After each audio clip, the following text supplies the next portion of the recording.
এই মুহূর্তে যে খবরের দিকে নজর রাখবো, বাঁকুড়া সোনামুখীতে তৃণমূল নেতা খুন, তৃণমূল বুথ সভাপতিকে গুলি করে খুন করা হয়েছে। কিভাবে, কি ঘটনা ঘটেছে, কখন এই ঘটনা ঘটেছে, বিস্তারিত জানবো। আমার সঙ্গে প্রিয়ব্রত গোস্বামী রয়েছে। প্রিয়ব্রত, বাঁকুড়া সোনামুখীতে তৃণমূল নেতা খুন, তৃণমূল বুথ সভাপতিকে গুলি করে খুন। রাতে বাড়ি ফেরার পথে দুষ্কৃতী হামলা, তৃণমূল নেতাকে লক্ষ্য করে 3 রাউন্ড গুলি, যেমনটা আমরা জানতে পাচ্ছি। বাঁকুড়া সোনামুখীতে তৃণমূল নেতা খুন, তৃণমূল বুথ সভাপতিকে গুলি করে খুন। ঠিক কি হয়েছিল বিস্তারিত জানাবে আমার সঙ্গে প্রিয়ব্রত গোস্বামী রয়েছে। প্রিয়ব্রত,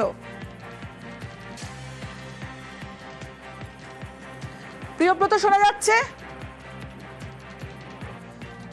কথা বলবো প্রিয়ব্রতের সঙ্গে। আরো একবার জানাচ্ছি, বাঁকুড়া সোনামুখীতে তৃণমূল নেতা খুন, তৃণমূল বুথ সভাপতিকে গুলি করে খুন। রাতে বাড়ি ফেরার পথে দুষ্কৃতী হামলা, তৃণমূল নেতাকে লক্ষ্য করে 3 রাউন্ড গুলি। আয়ুব খানের মাথায় ও পিঠে গুলি লাগে, যেমনটা আমরা জানতে পাচ্ছি। বাঁকুড়া সোনামুখীতে তৃণমূল নেতা খুন, তৃণমূল বুথ সভাপতিকে গুলি করে খুন। রাতে বাড়ি ফেরার পথে দুষ্কৃতী হামলা, তৃণমূল নেতাকে লক্ষ্য করে 3 রাউন্ড গুলি। আয়ুব খানের মাথায় ও পিঠে গুলি লেগেছে, যেমনটা আমরা জানতে পাচ্ছি, এবং ঘটনাস্থলেই মৃত্যু হয়েছে তৃণমূল বুথ সভাপতির। বাঁকুড়া সোনামুখীতে তৃণমূল নেতা খুন, তৃণমূল বুথ সভাপতিকে গুলি করে খুন। 3 রাউন্ড গুলি ছোড়ে দুষ্কৃতীরা এবং ঘটনাস্থলেই লুটিয়ে পড়ে তৃণমূল নেতা আয়ুব খান। আয়ুব খানের ঘটনাস্থলেই মৃত্যু হয়েছে, যেমনটা আমরা জানতে পাচ্ছি। বাঁকুড়া সোনামুখীতে তৃণমূল নেতা খুন। ঠিক কি হয়েছিল বিস্তারিত জানাবে, কি কারণে এই খুন জানাবে দেবব্রত রয়েছে আমার সঙ্গে। দেবব্রত, দেখো, যেমনটা জানতে পারা যাচ্ছে, আজ সন্ধ্যেবেলায় বরজরা ব্লকের পকন্দা বাজারে গিয়েছিল ওই তৃণমূল নেতা। প্রতিদিনের মতো প্রতিদিন সেখানে আড্ডা মারতে যেত। সেখানে আড্ডা মেরে ফেরার পথে সোনামুখী ব্লকের তার গ্রাম চকাই, সেই চকাই গ্রাম সংলগ্ন ডিবিসি খাল এলাকায় তাকে এলোপাতাড়ি গুলি করে দুষ্কৃতীরা। যেমনটা জানতে পারা যাচ্ছে, 3 রাউন্ড গুলি চলে, তার মাথায় এবং পিঠে গুলি লাগে। ঘটনাস্থলেই তার মৃত্যু হয়, এমনটাই কিন্তু স্থানীয় সূত্রে জানতে পারা যাচ্ছে। তিনি তৃণমূল কংগ্রেসের চকাই গ্রামের বুথ সভাপতি ছিল, এমনটাই তৃণমূল সূত্রে খবর। তবে মৃত্যুর সঠিক কারণ এখনো জানা যায়নি। ইতিমধ্যে ঘটনাস্থলে বিশাল পুলিশ বাহিনী গেছে। ইতিমধ্যে গ্রামে প্রবল উত্তেজনা রয়েছে। গ্রামে এখনো বডি পুলিশ এখনো রিকভারি করতে পারেনি, এমনটাই কিন্তু জানতে পারা যাচ্ছে। তবে মিলিয়ে কিন্তু রীতিমতো চাঞ্চল্যকর পরিস্থিতি তৈরি হয়েছে চকাই গ্রাম সংলগ্ন এলাকায়। তবে এখন কি কারণে এই মৃত্যু, কি কারণে এই খুন, এখনো কিন্তু পরিষ্কার নয়। জানার চেষ্টা করছে পুলিশ। তবে এই দেবব্রত, জানতে চাইবো যে এই আয়ুব খান তৃণমূল নেতা, তার রাজনৈতিক কোনো শত্রুতা ছিল, রাজনৈতিক কারণে খুন, নাকি অন্য কোনো ব্যবসায়িক কারণে, কি করতেন তিনি পেশায়? আরো একটা বিষয় জানতে চাইবো, এখনো পর্যন্ত পরিবারের সঙ্গে যোগাযোগ করা গেছে? পরিবার কি বলছে? এখনো দেখো, পরিবারের সঙ্গে এখনো পর্যন্ত কিন্তু যোগাযোগ করা সম্ভব হয়নি, কারণ এলাকায় ব্যাপক উত্তেজনা রয়েছে। এই রাজনৈতিক নেতা অতি সক্রিয় তৃণমূল কর্মী ছিল। তিনি দীর্ঘদিন ধরে তৃণমূলের সঙ্গে জড়িয়ে রয়েছে। এলাকার বুথ সভাপতি ছিলেন।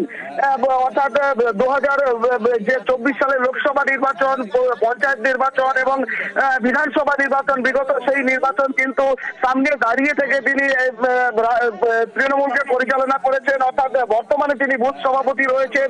অর্থাৎ রাজনৈতিক পরিচয় এবং প্রভাব রয়েছে। তবে যেমনটাই মনে করা হচ্ছে, রাজনৈতিক কোনো ঘটনার জন্যই এই খুন হতে পারে, যেমনটাই স্থানীয় সূত্রে জানতে পারা যাচ্ছে।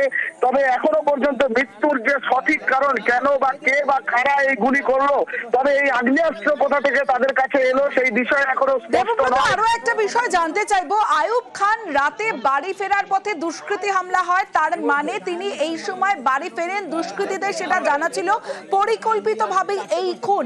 এই যে আশপাশের এলাকায় কোনো সিসি ক্যামেরা ফুটেজ, তাদেরকে চিহ্নিত করা যাবে দুষ্কৃতীদের?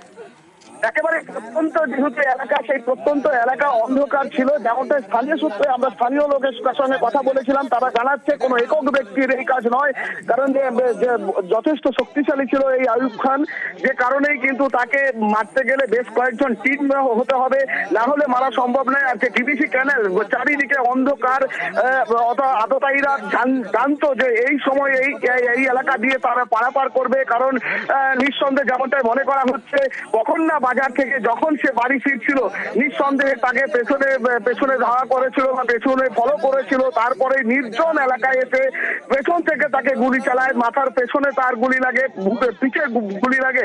ঘটনাস্থলে যেমনটা জানতে পারা যাচ্ছে তার মৃত্যু হয়েছে। ইতিমধ্যেই এলাকা জুড়ে পুলিশ প্রশাসন রয়েছে।